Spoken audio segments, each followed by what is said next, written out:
گفتگو کے آداب۔ ہمیں گفتگو کرتے ہوئے ان آداب کا خیال رکھنا چاہیے۔ زیادہ اونچی آواز میں نہیں بولنا چاہیے۔ جب دو لوگ آپس میں بات کر رہے ہوں تو ان کے درمیان نہ بولیں۔ بڑوں کے ساتھ ادب سے بات کریں۔ دوسروں کی بات توجہ سے سنیں۔ ہمیں چاہیے کہ ہم بات کرتے ہوئے دوسروں کا خیال رکھیں، کسی کو اپنی گفتگو سے تکلیف نہ دیں اور نہ کسی کا دل دکھائیں۔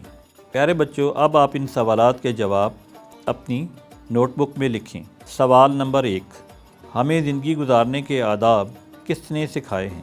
سوال نمبر 2، کھانا ختم کرنے کے بعد کیا کہنا چاہیے؟ سوال نمبر 3، گفتگو کے کوئی سے 2 آداب بتائیں۔ ان سوالات کے جواب جاننے کے لیے آپ اس ویڈیو کو دوبارہ دیکھیں۔ آپ کو آپ کے تمام سوالات کے جواب مل جائیں گے۔